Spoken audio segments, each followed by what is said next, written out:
We got a new report from the Department of Homeland Security's Inspector General, top guy. He just revealed that Border Patrol is not effectively screening and vetting migrants. And that report also said that the DHS is at risk of admitting dangerous persons into the country. Clem is the former Border Patrol chief in Yuma, Arizona, and he joins us now.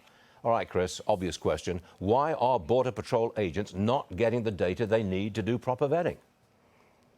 You know, it's a great question. We've been talking about border security as national security for a long time.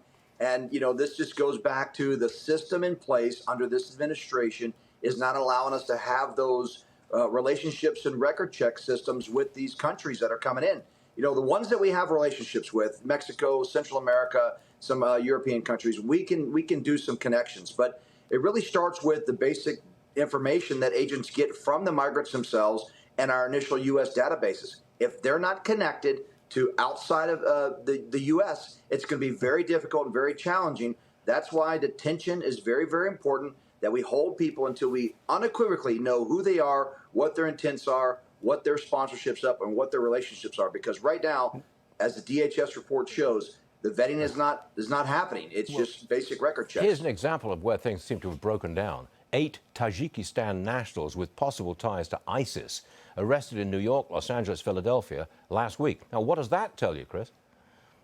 Yeah, well, I will tell you this. We don't know exactly yet, or at least I'm not aware of exactly when and where they crossed. But I can tell you that the Border Patrol agents are going to recognize that this is a problem. They're going to do everything they can. They're going to turn over every stone they can. But however, if the system does not give them any information and the next agency in line, which would be ICE, can't hold them, they're going to get released. But it goes back to that DHS Inspector General report and what I just mentioned. This is a national security issue. Yeah. This is not just about somebody trying to come get a job. These are people that could potentially pose a threat to the United States. They've proven that around the world. They've proven it once before in the United States. We have got to do a much better job of detaining people and holding people and getting this system right. Stop spending all the money on migrant processing and all this feel-good stuff. Start putting it in the systems. Yeah, that's not going to happen, and we know it. Here's another one.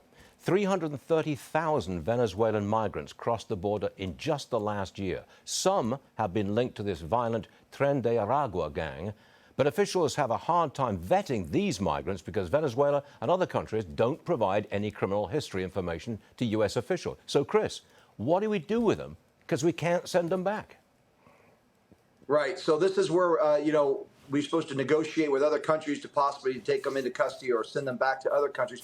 Or we do this long-term detention, right? We actually put them into immigration holding facilities, because if we don't know who they are, why would we release them to the public? Why put the public at risk? I mean, this is a known issue. We've been talking about it. I know that our agents are doing, you know, priority intelligence reporting. Chris, we're not doing it. We're not doing it.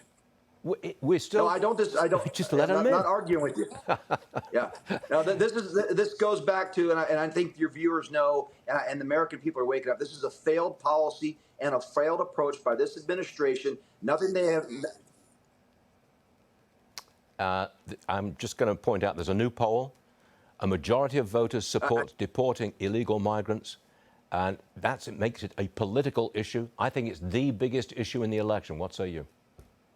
No, I agree with you. I mean, again, we had a little sound issue here, but I'll tell you that, you know, we have got to get this right. American people are waking up. I'm all around the country. I'm actually in Pennsylvania today speaking to people that are tired of this because it's impacting their lives. We've got enough problems going on here. We cannot continue to allow people, especially groups like 300,000 people from Venezuela that are posing risks to the U.S. Citizenry. We've got to do a better job. Hopefully we get it right in November and American people can start cleaning this up. All right, Clem, good luck in Pennsylvania today. We'll see you again shortly. Thanks, Chris.